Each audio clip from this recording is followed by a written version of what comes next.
guaranteed 15 years old. Now, my grandfather died in 1944, so that must be 60 years old. There were 3 of those bottles. And I must say that gave me a great deal of satisfaction, because I have to say there's an awful lot of stuff in here that isn't as useful as a bottle of Irish whiskey. But I enjoy this sort of thing. It's something fascinating. It's like peeling an onion, you know, taking back the various layers of existence. Those look like epaulettes. That's what they are. Your shoulders, you see. And that, I think, is some sort of, yes, sort of almost Nelson. Did you wear it like that, was it? I'm not sure. It's all splendid, isn't it? It's great fun. I mean, I love houses. I love big houses. I love big rooms. I love moving the furniture around, rehanging the pictures.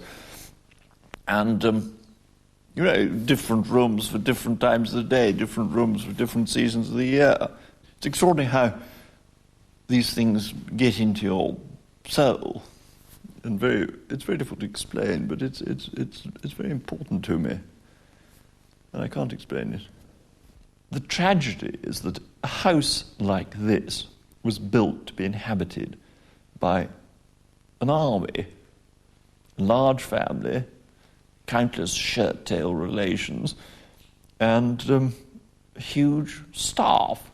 That'll never happen again.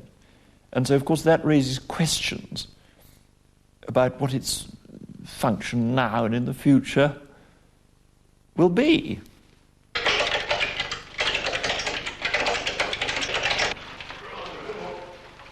This is Chatsworth in Derbyshire, the home of the Dukes of Devonshire, one of the last of the great estates in England still to preserve the style of past centuries.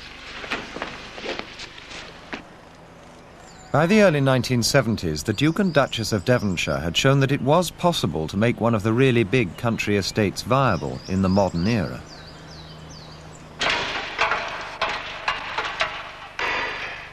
It's kept up by a labour force of around 150 persons, most of whom live on the estate. They include an agent and his deputy, 2 grooms, foresters, gardeners, farm workers, a school teacher and a vicar, a silver steward, 2 drainers, a curator, gamekeepers who work a year to provide 10 days shooting, 50 building workers, 2 blacksmiths, 1 controller of the household, and a force of pensioners who live to such vast ages that they threaten to become a majority of the population. At the centre of these people, the object of their exertions, is Andrew Robert Buxton Cavendish, Privy Councillor, former soldier and statesman, 11th Duke of Devonshire, a gardener and a collector.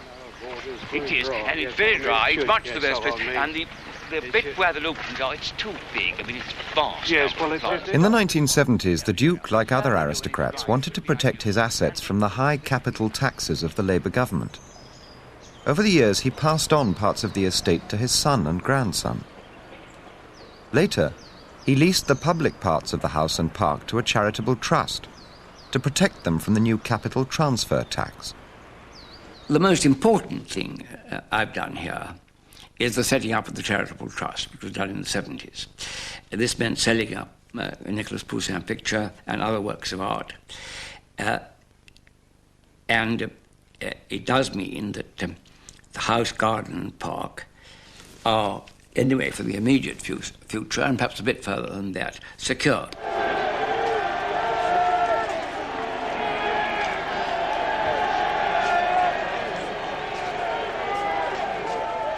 Margaret Thatcher's election victory in 1979 ushered in an era of lower taxes and an economic climate that proved very advantageous to landowners like the Duke of Devonshire. The Duke still had property in London, Sussex, Yorkshire and Derbyshire, all of which gained in value in the 1980s. But it wasn't just property and land prices which went up during the Thatcher years. The Duke's entire collection of neoclassical sculptures was valued at a mere £800 in the 1950s.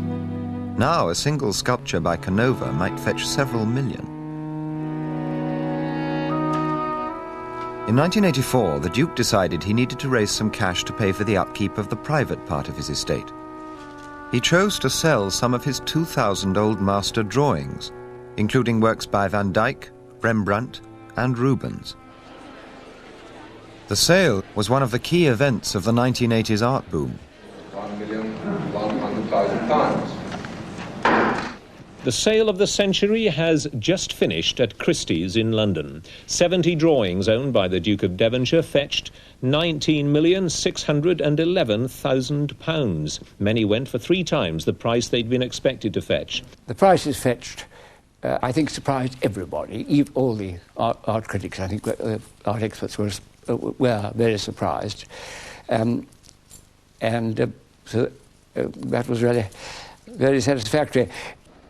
The Duke was also adding to the Chatsworth collections with some astute commissioning. He had asked his friend Lucian Freud to paint various members of his family. And here are the Freuds. My wife, my mother, my son, one of my sisters, my other sister, and myself. I don't know why I had them done.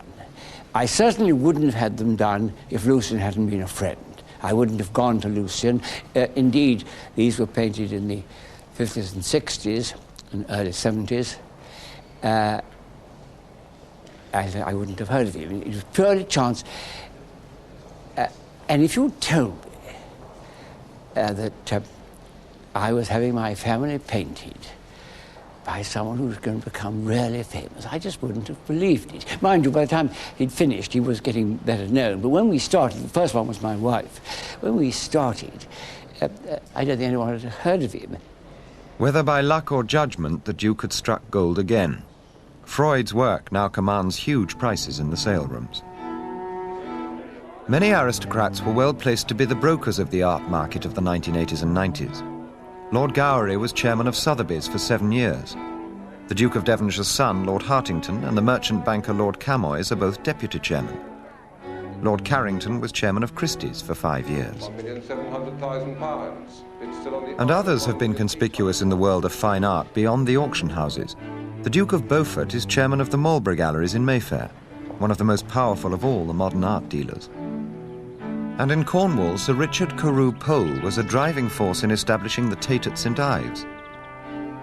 Last year, he commissioned a water sculpture by William Pye for the garden at Anthony House, where he lives. There we had it. Is it catching the light? That's good. Is it working prettily? Yeah. It is, actually. Sir Richard is also an enthusiastic collector of contemporary British painting, and he is a trustee of the National Heritage Memorial Fund, chaired by Lord Rothschild.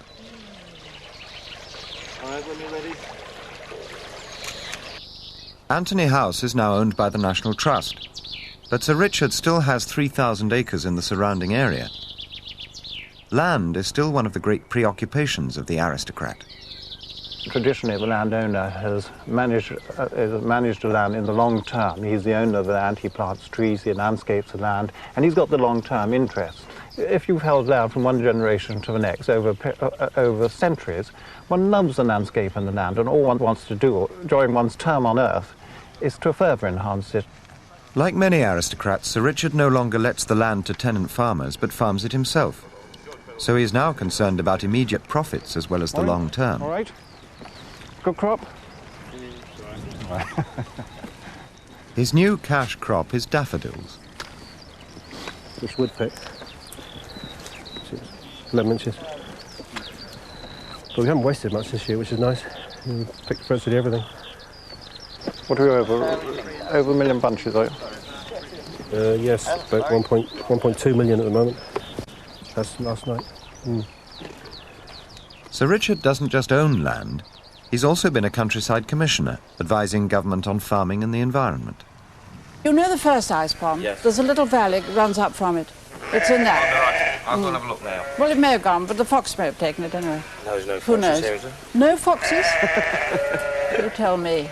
The Duchess of Devonshire, like Sir Richard, still sees herself as essentially a country person. There are no foxes. He's got some funny theories, though, hasn't Has he?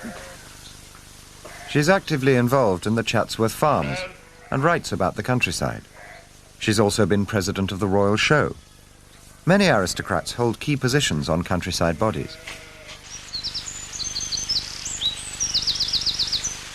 In sheer numbers of acres, aristocratic landowning has diminished dramatically over the last century. The Duke of Devonshire owned 200,000 acres in 1890. He now has 35,000. But owning land still confers considerable status. Journalist and author Anthony Sampson. The business of landowning, I think, in terms of status, is rather separate from agriculture now. Nothing was more agreeable, after all, than to have vast acres of hill country or Scottish moorlands, which are not tremendously productive, but nevertheless are very agreeable to have. And with the shortage of land, the fact that Britain as a whole has become much more congested, and as Mark Twain said, people aren't making land anymore, that whole sense of the rolling acres, I think, has got even more attraction than it had in the 19th century. The country estate does still exercise a special grip on the public imagination, and it's this above all which has been the basis of the aristocracy's contemporary role.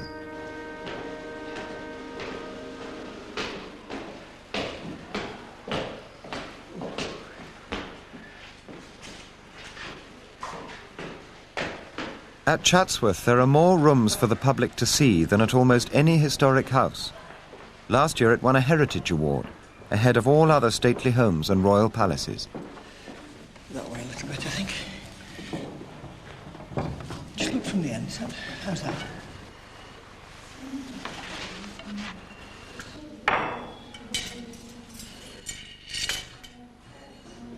For the start of the 1996 season, the great dining room was refurbished. The Duchess chose the new deep red for the walls and personally oversaw the final preparations for the opening. All complete. Yes, Your Grace. Yes, we Never thought it would be. A fortnight ago it looked very different, didn't it? Absolutely, but it has been amazing. We wondered, we've moved the two candelabra. Well, we've moved one of them onto the table at the end, Your Grace, and we've moved... It's not in the